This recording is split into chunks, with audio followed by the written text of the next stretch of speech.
On today's installment of Big Al's Garage, the pushiest car salesman ever.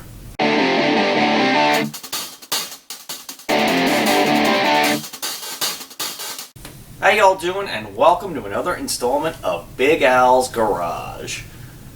Now, while I'm still waiting on Corvair parts, I thought I would tell you about the world's pushiest car salesman. So, way back in 2001, I had my learner's permit, I was going to be taking my driver's test soon, and I was going to need a set of wheels of my own.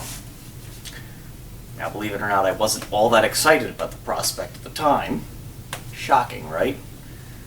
But of course that meant buying a car. Who actually gets excited about the actual purchase and going to a dealership and all that stuff? Nobody does, because it sucks. Well, that was the process I was going to be going through soon. But this particular dealership just took things to a whole new level. My mother, father, and I ventured down to Patchogue. I was still living in New York at the time. And there was a cluster of used car lots, I guess of the buy here, pay here variety, if that was a thing in New York, along Sunrise Highway. We pull into the first one, get out of the car. As soon as we approach the door to the office, a rather portly, balding Asian man emerges, and the first words out of his mouth, "I didn't get your name." Not hello, not how are you, or how can I help you, but I didn't get your name. Okay, red flag number one. Oh, I introduce ourselves. We introduce ourselves, and he tells us his name is Henry.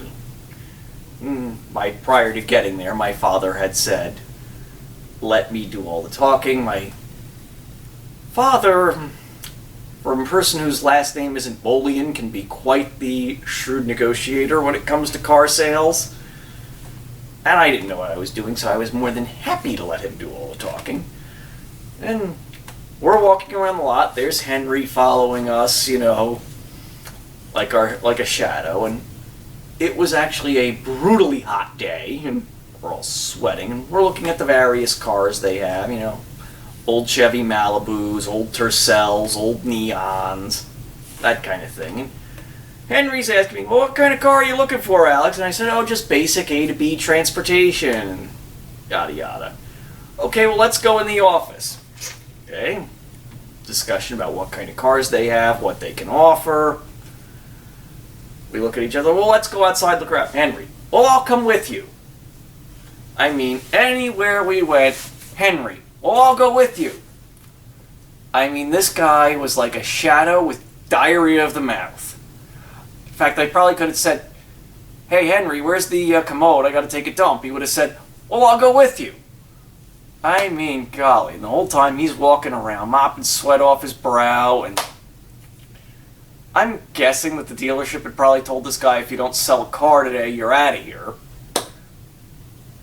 And the guy was actually, in retrospect, really tipping his hand. We probably could have really, how do I say this, shrewdly negotiated a nice deal if they had had a car there. But the guy was so dadgum pushy, I didn't want to do none of us wanted to do business with him. So, needless to say, after being followed around the dealership some more by Henry, we finally left, went to another dealership on the opposite side of Sunrise Highway, where the salesman went, "Well, here's what we got, look around." The complete opposite of Henry, and ended up not buying a car that day. Ultimately purchased my car from a Toyota dealership in Huntington, New York. But that is another story for another day. And it does involve some of my father's shrewd negotiating tactics. Anyway, I hope you found this mildly entertaining. Hope you'll like, share, subscribe. I'll catch you next time.